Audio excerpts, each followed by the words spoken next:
تخيل لو قلتلك إن في واحد من أكتر من 1000 سنة قدر يصحح كلام أكبر علماء في التاريخ. واحد كان بيشوف الأرقام كأنها حد بيتكلم معاه، والسما كأنها كتاب مفتوح.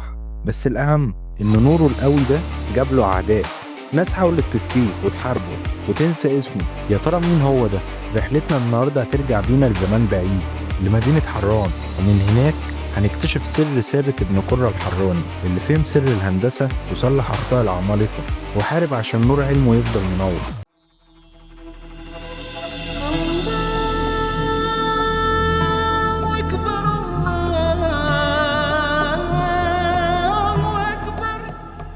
في مدينة حران الجميلة اللي كانت مكان مليان علم وثقافات مختلفة اتولد ثابت ابن قرة. ما اتولدش في عيلة غنية ولا مشهورة بالعلم، بدأ حياته كصراف بسيط في السوق، كل شغله كان فلوس وأرقام، لكن جواه كان فيه عقل مش عادي. كان بيشوف الأرقام عالم تاني خالص، عالم مليان أسرار وجمال. وسط زحمة السوق وأرقام الفلوس يمكن قلب ثابت حس بحاجة، يمكن شاف وش عجب قلبه أو حلم بحياة هادية مع اللي بيحبها. لكن القدر كان ليه رأي تاني.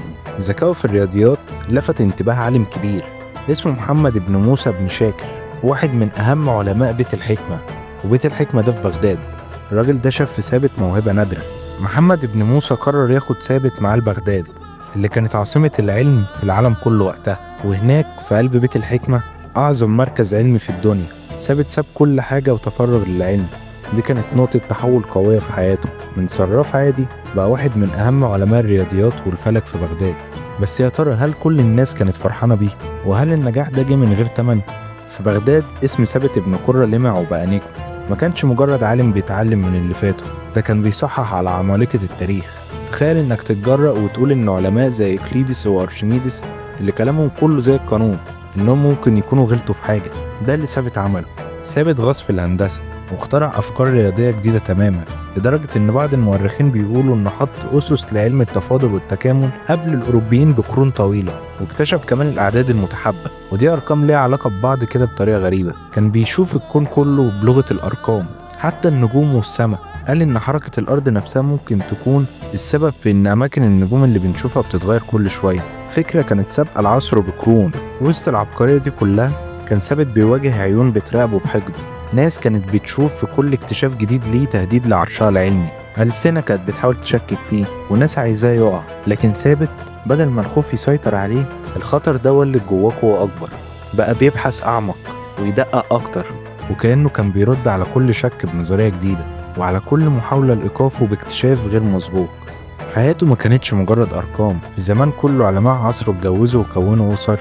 هل ثابت ابن قرة لقى شريكة تشاركه حياته وسط كل التحديات دي؟ التاريخ ما اداناش تفاصيل كتير عن قلبه، وكأن الصراع العلمي طغى على أي حكاية عاطفية.